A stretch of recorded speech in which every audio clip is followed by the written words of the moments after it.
After spending a month behind bars in a Mexican prison over a timeshare dispute, a Michigan couple is now back home. Paul and Christy Akio arrived early this morning. The timeshare's management company accused the couple of credit card fraud and breach of contract. Their attorney says that's not true. But the two were released and the charges dropped after reaching an agreement with the company.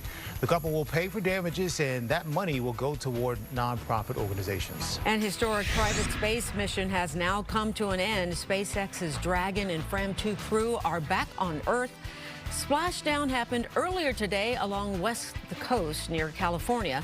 The Fram 2 mission launched Monday night and has been in a polar orbit, a first for a crewed mission.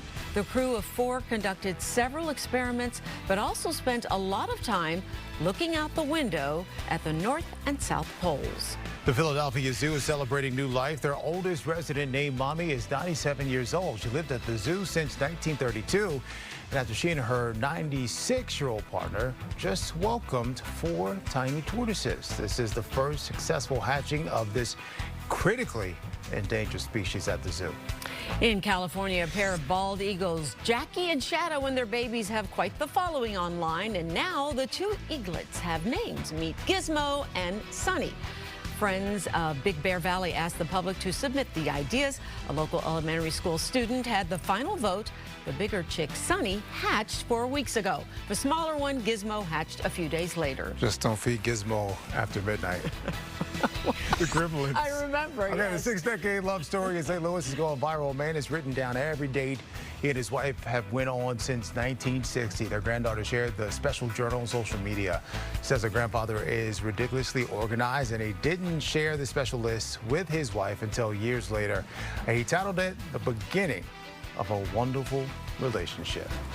All right, this next Across America story is so wild you just can't beat it. An internationally known Michael Jackson impersonator adopted a new cat a couple of years ago who then ran away from home. What happens next is unbelievable. Max Tedford is breaking it all down. No. Hi, Figgy. Fabio and his wife Anna explained Figaro has been a bit of a smooth criminal since he was young. He was one of several cats they adopted from Haven Humane in 2022.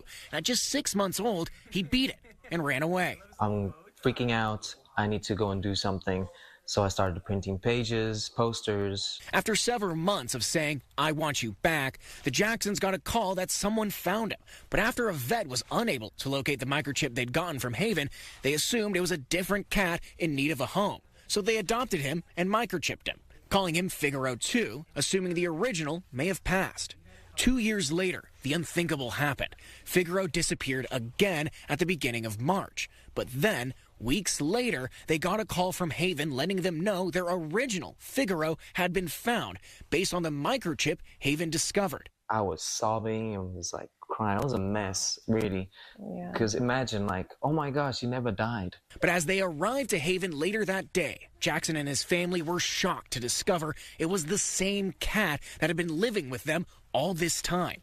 And I was shocked, and he started crying, and I was like, yeah, we're gonna have 2 Figaros now. Yeah. The kids were excited and went there, and it was Figaro, the same cat. It turns out Figaro had 2 microchips in him, with the first one migrating as he grew up.